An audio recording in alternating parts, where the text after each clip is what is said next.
Probably a good thing this doesn't zoom in really good there. Dead center of the screen, there's a dark spot. Calf right there to the right. That dark spot was straight across from that calf. Actually, I guess that's a yearling. Looking at it on my phone like that looked different. That's not the coyote that I've been after. That's a lot smaller one. But it's laying there peacefully.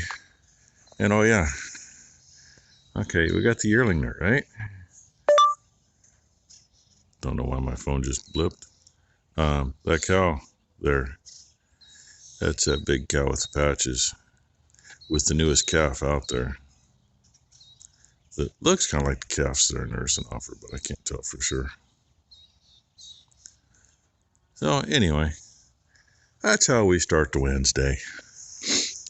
And I almost got a little video last night. It was really nice out. And I had to come out and see why a couple just couldn't quit bawling.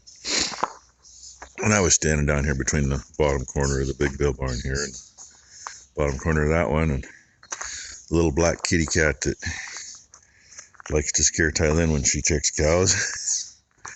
Well, her normal path is she comes through this barn. She does the barn hop to avoid the... Oh, looky, I got friends. To avoid the dogs. Cats have always done it. They'll run from that pole to over there around the corner or into the haystack if there's anything in here. By the way, last bale got fed yesterday. And I've already got a hold of a couple of people that usually have hay. Kind of like we usually have hay for sale this late too. Guess what? They wish they had hay for sale because everybody's calling them. So I'm not sure what we're going to do yet. I got a couple more options. But today I think I'm going to try to get the cows moved onto that little 3-corner piece. When I was out last night, though, it was really beautiful. And it was dumping up on the hill.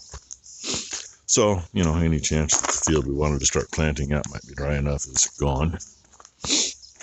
Today, now they're saying there's only 30% chance of rain, but tomorrow's 100%. And then it did rain last night. You kind of tell it over here, but anything where the wind and sun got to it looks dry. Oh, anyway, that's the start to my day. I'm going to go put my paddle stick away. Paddle stock, technically. At least I'm going to put it in here for now. And go finish feeding. Figured I'd get you a little bit of Bam Bam begging. Huh, buddy? Yeah? Yeah? Looking at that bucket. But since this has all the young stock in it, they're also getting the other grain mixed in, so I got to go get a couple buckets of it. Then I'll pour this bucket, and he can start. And he'll get some of the good grain too. Bad thing is he gets kind of upset waiting, you know, like everybody else. And not too many of these girls came in. Looks like all the calves are, though. They'll get a little bit here in a minute. Well, that was almost a mistake. I got stuck in the middle of that, couldn't back out, finally got out this way. We're going to let them have this. They're going to tear the shit out of it, but got to give that a break or there won't be anything there. Oh yeah, and in the other group, there's a cow up in the hayfield.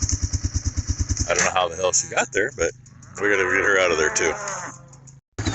Well, Becky's got the calves out of the one side. Of course, they're probably walking right back in where that cow and calf is over there, which is where I'm at. I'm standing here next to a sleeping coyote that I shot from way the hell up there. Probably 150 yards, maybe a little farther. Not a bad looking dog. Actually hit where I was aiming too, believe it or not. Yeah, I'll leave it to Dancer, one of the last show cows. Her calf is on the side hill over there, the other side of the trees. Since Becky and I have been at her, she's been back and forth here 5 or 6 times. Of course, we go down and open the gate where she is way down there. Who wants to stand here and be stupid? I'm not going to ride the bike in there, so I'm going to step through the fence and kick her in the butt. By the way, wire's unhooked right here, so. And now she's probably going to walk out in the middle. Man, the last time we actually had cows out in this hayfield when they weren't supposed to be, probably been 30 years ago or longer.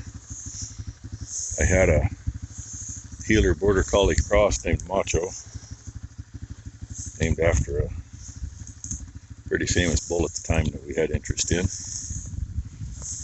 And he was a damn good dog. There was about 40 cows over in that far corner, and it was taller than this. And I would stand on the seat of the three-wheeler so that he could see me, and I'd whistle to him, and I'd be pointing where the cows were. He'd jump up high enough to see which direction I was pointing, and he'd go. Yeah, why don't I have a dog like that today? I can tell it's going to be a wonderful day. There she is. Had to be so freaking stupid. She kept walking farther and farther out into the field. Get down to this corner, and then she wanted to take off the other way. But somebody was in the way, so she didn't. And now, go get my bike and go check fence. Now we're clearing the back corner. Finally found a spot. Right down that hump. One insulator missing, wire off, one at the next post. One post bent a little, and the ground where it was solid enough to straighten it up. The other two that were laying in the ground so soft, there's nothing there to hold them. Go figure, it happens to be a show cow that gets out in the hay. Yeah, they already know that. Oh, good. And from the corner where the gate is up there, where we let her back in, down this fence and behind me, and along the neighbor's government shithole. I'm waiting for those two trees, especially that one, to take the fence out. Sure would have been nice if that fence would have been left where it was at the property line, which is on the other side of those trees. But, you know, when you deal with the government, they do what they think they want to do. Anyway, there was no juice from the gate coming this way. I don't know why. Handle was unhooked. I don't have a clue. So we're going to go back up and hook it up, and hopefully this will be hot. And of course, no, I don't have the good tester with me, so I'm just going to have to wet my fingers and grab Becky's earlobe and reach out and touch it and see what happens. So. If you don't see this video, you'll know it didn't work out too well for me. Becky just went up and let him in. They just got to figure out they got to turn. There they go. They'll be happy for a little bit. And the ones on the other side of the fence will be pissed off for about a week, even though they're probably only going to be in that for, I don't know, 3 or 4 days. There might be more than that there.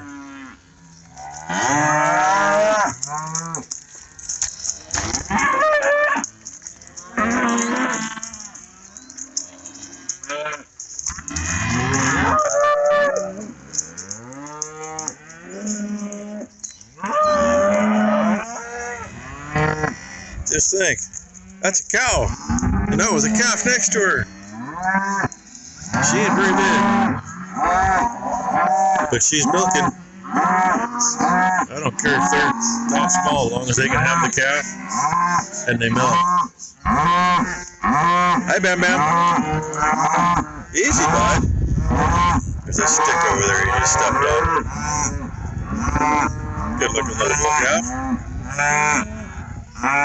Many there having to beller at us. And the scraggler calves.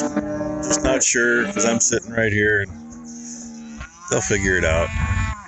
Red came down to join us, as long as he doesn't do something stupid.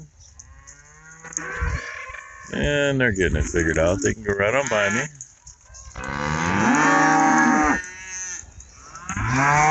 And Dino's walking down the hill over there. He's following 611D today. Becky interrupted their lovemaking. He was up against the hayfield trying to mount her, and she was right against the fence. So, you know, Boomer, she thinks she needs to come over here with everybody else too. But they actually got grass there. Ain't there as much over here. Oh well. We'll see what the rest of the day brings. Hammer punch and some silicone. I don't know why. The latch was actually all the way open and stuck there, but I couldn't get the damn thing to come up until I beat on it. I just thought I'd show something here real quick. We had trouble for years with this tractor. It always puked a little out the radiator. You know, just a little bit here and there. And of course, every time you would check it and put the cap back on, well, it'd puke a little extra out. A lot of things do that. I got mad after, I don't know, in a month we probably poured a gallon in this thing, and it was all just out the hose. No reason for it. Just a matter of, you know, pressure differences between the inside and the outside. Made that little tank, mounted it up there. So now this hose goes into that tank, and it's down in it a ways. And this other hose, that's the overflow. I don't even know if I can get the cap off that tank. Really, I don't. But the radiator's clear full. Stays that way. That's what it's supposed to do. But I'm going to pull that air cleaner out, see how bad it really is. Kind of a pain in the ass because, you know, there's no stairway up here. Just a handle, and it should be longer, but it's not. Oh, anyway, get the air cleaners on this thing blown out and go park it in the shed, get it out of the yard. Well, Tylen decided the issue was the underground. I see the black wire going through those white insulators to the ground. So, how do you figure if that's it or not? Cut the damn thing off at that end. Guess what? It didn't change it any. But when I went down there and replaced 2 insulators and raised the wire, the bottom wire is not hot. Just the top 4. This is your government shit at work. Let's put the bottom wire from 2 inches to 4 inches off the ground. So literally from that wood post down, most of that bottom wire is in the ground. And I'd raise the second wire up down there in the trees. So that's done, and suddenly she gets the same reading over here whether that handle's hooked up or not. Oh yeah, there was also 3 wet sticks on the line too. But a new heavier wire across here, it had way too light of a wire. It was just for the gate, because we used to have that for pasture. That's why this gate was put in here when they originally did stuff. Yeah, still be nice if the fence was over where it belongs on the property line and not, 10 feet off. Because then, when that sumbitch comes down, it isn't going to take the braces with it. But it ain't mine, so I can't do nothing with it. Although I'd love to just push it over, except that would also tear the posts out. So, anyway, she just went and took it up back at the corner. But now we have a way we can actually unhook it here. I was going to go ahead and leave the underground and hook it, but it only needs the one across to get juice. Doesn't need 2. And this way, if we're working on it over there, unhook it right there, not having to go clear back to the other corner to unhook it. Well, Ty started pulling the starter on this thing before she left, but it was a little warm. It's still plenty warm, but I finished getting it off. After I had it off, I thought, the way she was tapping on it, she might have actually been making it ground. Maybe it had a bad ground. So I played with it a minute. First 4 tries I tried, starter worked great. Then it didn't at all. So I'm kind of ruling out that it's something else. Talked to Tom about it, and he says, well, I wonder if the solenoid's bad. I said, yeah, but beating on a starter wouldn't change the solenoid. So anyway, I got it cleaned up. It's sitting right there on the bench. Zoom me in a wheelchair, right? Watch I don't smack into it. And getting overcast now. It's supposed to start raining sometime. I don't know if it's going to start raining tonight or in the morning or what, but get that thing took care of in the morning and I've been trying to find hay and or grass seed straw so we got something to feed. And cows have pretty much finished up the crappy grass seed straw that was in the feed barn. I got one bale of that left, and I don't think we've got, there might be 30 small bales left, and they're junk, but that's what they got to eat. So I checked with a friend of mine to the west of us, and he usually puts up some really awesome oat hay, and he gets a high price for it too. We bought some of that before when we were in trouble about, I don't know, 5-6 years ago.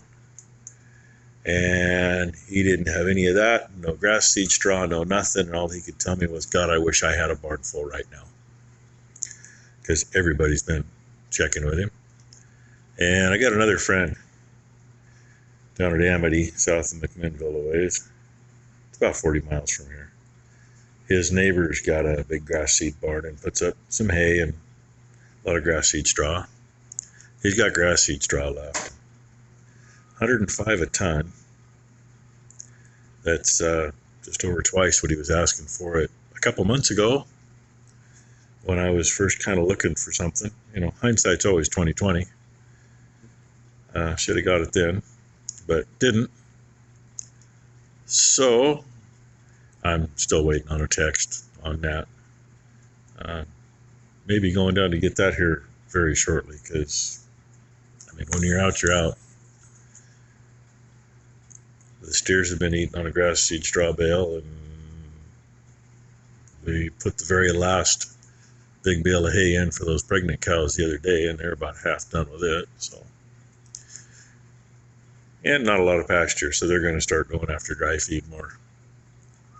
And at the rate it's going, I don't even know if we're going to be able to even start making hay in June. As wet as everything is out there right now.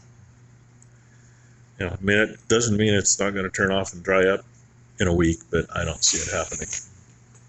I do think we're still going to have a drought like they're saying for the summer, but I think it's going to be wet early. Anyway, figured I'd catch you up to speed on that. And that poor coyote this morning, she was pregnant too. I meant to mention that earlier, but I don't think I did. I might have. Either way, crawdad bait. They got to live off something. I think Rainey and I are going to head to the house, get this video up, and let you all watch and see what our day was, and go from there. So thanks for watching, everybody.